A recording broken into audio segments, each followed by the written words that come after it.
Salut tout le monde, j'espère que vous allez bien. En tout cas, je vous souhaite la bienvenue sur ma chaîne où on parle d'astrologie. Moi, c'est Valériane et aujourd'hui, j'ai envie de vous parler de la maison 4 dans le profil astrologique, donc de ce domaine du thème astral qui correspond à la famille, à la maison et à notre moi intérieur. C'est une maison astrologique particulièrement fondamentale et donc on va en parler évidemment plus en profondeur. On va voir pourquoi elle est associée à ces grands thèmes que je viens de mentionner et on va voir aussi des exemples de position de signes ou de planètes dans ce domaine du thème astral. Mais si vous ne savez pas ce qu'est une maison astrologique ou même un thème astral, je vous invite vraiment à aller regarder surtout la vidéo que j'ai faite sur les maisons astrologiques pour que ce soit plus facile pour vous de comprendre ce dont on va parler aujourd'hui. Et alors si vous êtes intéressé par votre profil astrologique de manière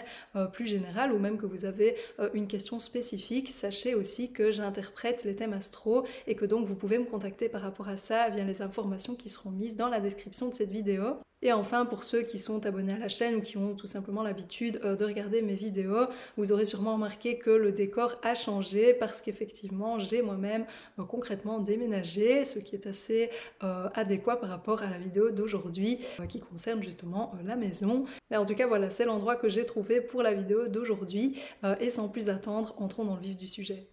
Alors tout d'abord, une première chose importante à savoir, c'est que la maison 4 fait partie des 4 piliers du thème astral. C'est l'une des maisons angulaires et donc il y a quelque chose de particulièrement important dans ce qu'elle représente. En fait, elle est située dans le bas du thème astral, à l'opposé de la maison 10 dont j'ai déjà parlé précédemment. Et donc là où la maison 10 représente ce qu'on appelle en astrologie le milieu du ciel, le point le plus haut au moment de la naissance, eh bien le début de la maison 4, c'est ce qu'on fait correspondre au fond du ciel, c'est-à-dire au point le plus bas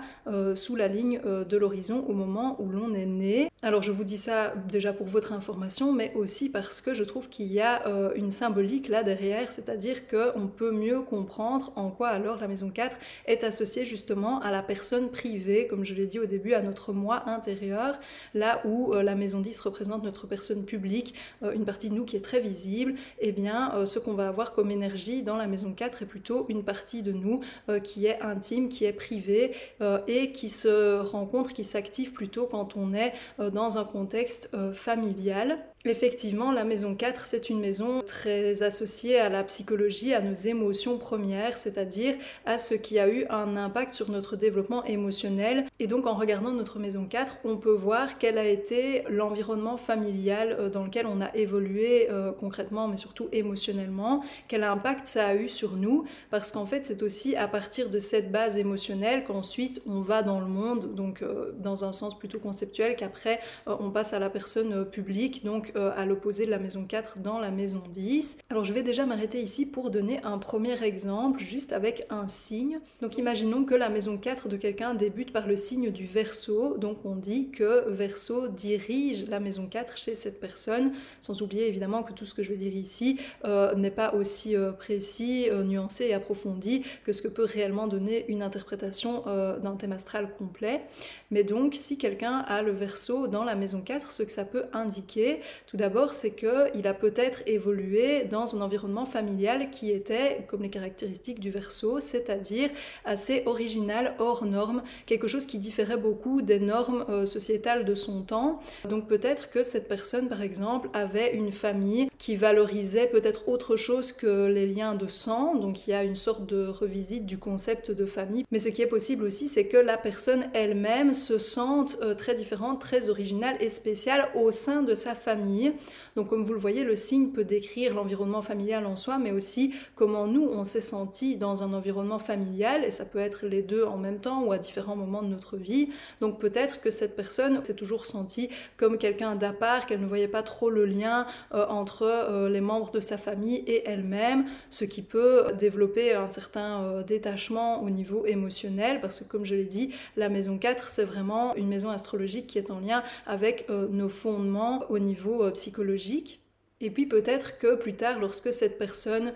déménagera ou en tout cas créera une famille pour elle-même, dans ce que ça veut dire pour elle, peut-être qu'elle va choisir d'habiter dans une maison qui est en accord avec ses valeurs, par exemple d'un point de vue environnemental, ou qui d'une façon ou d'une autre, de nouveau, a quelque chose d'assez inhabituel et particulier ou novateur. Tout ça étant donc pour rappel des caractéristiques du signe du Verseau. Mais maintenant, je vais prendre un exemple d'une planète qui serait située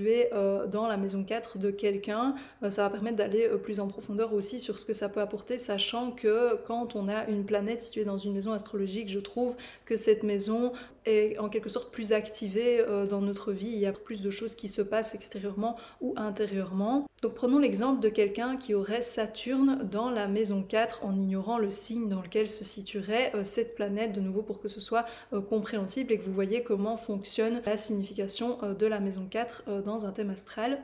Eh bien, déjà, il faut comprendre évidemment ce que signifie Saturne. En quelques mots, c'est une planète qui indique les challenges qu'on rencontre, donc les événements de notre vie qui nous demandent d'apprendre quelque chose, donc où on sent qu'il y a quelque chose qui coince, qui nous demande des efforts, où il y a aussi des échecs, des peurs. Et donc, c'est une planète qui est aussi très lente dans le sens où on gagne en maturité avec Saturne, on gagne en expérience, on gagne en sagesse. Et pour ceux que ça intéresse, c'est aussi une planète qu'on associe quand même beaucoup au karma. Alors, autre chose d'important également avec Saturne, c'est que ça représente la responsabilité, mais parfois aussi alors la faute en quelque sorte, le fardeau. Donc, est-ce qu'on va plutôt vivre notre Saturne comme quelque chose qui nous pèse et qui nous est imposé, ou est-ce qu'on va soi-même trouver en soi justement l'autorité, la discipline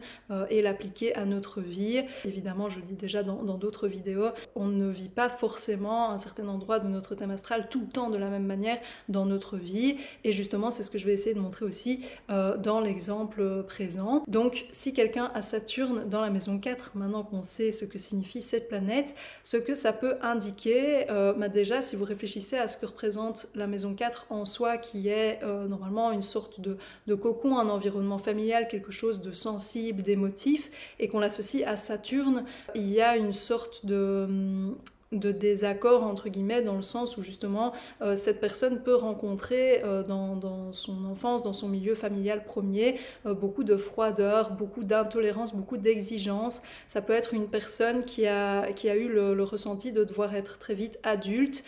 et d'avoir sur ses épaules des responsabilités qui n'étaient pas forcément censées être les siennes. C'est une personne aussi qui peut avoir l'impression que quand elle rentre chez elle, eh bien c'est là justement qu'il y a énormément de problèmes, énormément de travail qui est nécessaire. Donc peut-être que dans son développement, cette personne a dû faire preuve de beaucoup de résilience. Peut-être que ça a été très dur aussi psychologiquement, que ça a amené un certain pessimisme. Et déjà avec ce que je viens de dire ici, on retrouve en fait ce que j'ai essayé de montrer aussi tout à l'heure, qui est que avec les énergies dans la maison 4, on voit à la fois des informations sur l'environnement familial en soi ou des autres membres de la famille, mais aussi sur le rôle de la personne elle-même dans cette famille. Donc ici, il y avait à la fois un environnement familial, typiquement avec Saturne dans la maison 4, qui peut être très exigeant, très froid, comme je l'ai dit, et une personne qui elle-même prend un rôle justement de figure d'autorité en quelque sorte, ou de personne responsable dans la famille, ce qui bien sûr pour un enfant peut être très compliqué. Et bien sûr, pour avoir plus de détails sur le type de challenge que cette personne rencontre, comment elle les vit, ce que ça impacte comme partie d'elle-même, il faut regarder le signe et les influences des autres planètes sur Saturne. Alors ensuite, comme je le disais, la maison 4, elle ne représente pas que notre passé, elle représente aussi notre présent et en quelque sorte notre futur. Je considère en tout cas que le thème astral est en quelque sorte intemporel. Et donc, ce qui est possible dans l'évolution de cette personne, c'est que lorsqu'elle développera une famille pour elle-même, donc par exemple lorsqu'elle deviendra elle-même parent, eh bien peut-être qu'elle aura envie de justement prendre ses responsabilités, mais de ne pas vivre justement, ou de ne pas faire vivre en quelque sorte à ses enfants ce même climat très intolérant, très strict, très rigide, où il y avait peut-être très peu d'affection qui était montrée. Et en fait, cette personne peut-être aura cet objectif alors à long terme par rapport à sa vie de famille qu'elle crée pour elle-même. Et ça va lui demander peut-être alors un certain effort, ça va sûrement lui demander de l'autodiscipline, une certaine régularité, toujours en fonction du signe dans lequel est Saturne. Mais en tout cas, c'est quelque chose qui va effectivement à nouveau demander du travail, de la résilience. Donc on voit que les thèmes associés à Saturne se poursuivent dans la vie de cette personne, mais peuvent prendre une forme différente. Je dirais que l'essence reste à peu près la même, mais comme pour tout élément dans un thème astral, en tout cas les planètes, les signes, il y a divers champs d'expression, je vais le dire comme ça plutôt que degrés d'expression, et donc bien sûr ça peut être vécu d'une façon par moments plus épanouissante et par d'autres moments vraiment très difficiles. Alors autre chose qui est intéressant avec la maison 4, c'est que ça peut indiquer aussi nos racines, notre héritage en quelque sorte. Et donc quand vous avez une planète dans la maison 4 ou plusieurs ou même juste un signe, vous pouvez aussi avoir des informations sur ce qui peut-être vous vient de vos ancêtres, de votre famille. Et donc peut-être par exemple que cette personne avec Saturne dans la maison 4 vient d'une lignée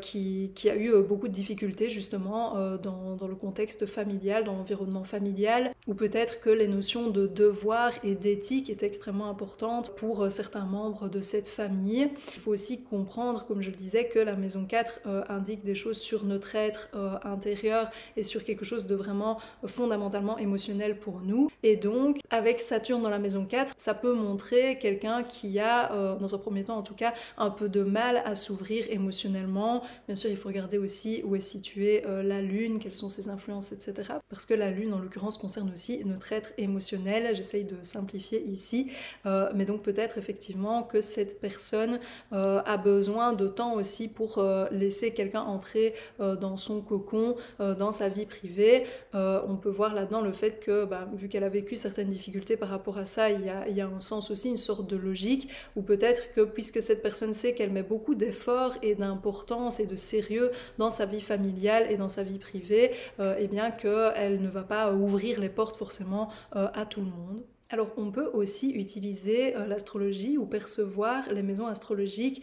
comme des indicateurs plus factuels, plus événementiels en quelque sorte. Donc par exemple si quelqu'un a cette fois Jupiter dans la maison 4, on peut voir là-dedans le fait que cette personne a potentiellement grandi dans une famille qui était riche. Alors ça peut être une abondance matérielle, mais ça peut aussi être que par exemple il y avait énormément de membres dans cette famille, donc il y avait une abondance familiale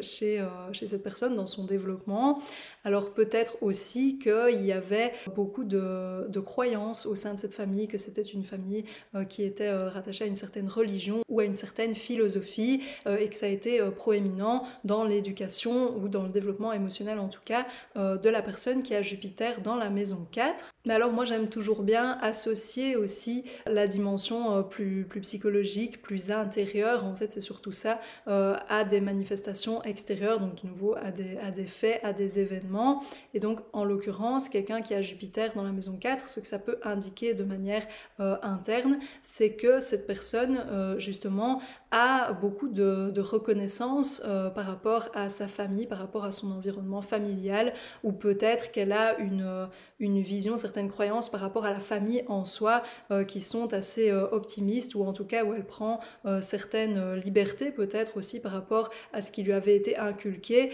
et qu'elle va trouver une façon de se guider aussi par rapport à ces thèmes du moi intérieur ou de la maison et de la famille, et que ça va lui apporter un certain espoir, que ça va faire qu'elle perçoit aussi la vie, ou en tout cas son contexte familial ou son moi intérieur d'une façon qui est aussi plus optimiste. Et donc on pourrait dire alors que ça attire aussi concrètement des opportunités et de la chance dans la vie de cette personne, ou plutôt dans le domaine qui est représenté par la maison 4. Et voilà, sur ce, on arrive à la fin de cette vidéo sur la maison 4 dans le profil astrologique. J'espère vraiment que ça vous a intéressé, que ça vous a plu et que vous avez appris certaines choses. Si c'est le cas, pensez à aimer la vidéo et surtout à laisser un commentaire pour partager vos éventuelles réflexions ou questionnements sur le sujet. Je trouve que c'est toujours très enrichissant. Et puis, si vous avez envie de voir d'autres vidéos de ma part dans le domaine de l'astrologie, pensez aussi à vous abonner à la chaîne. Je vais continuer les vidéos sur les maisons astrologiques, mais je ne sais pas encore laquelle je ferai ensuite. En tout cas, d'ici là, moi je vous souhaite une très belle journée ou une belle fin de journée. Salut!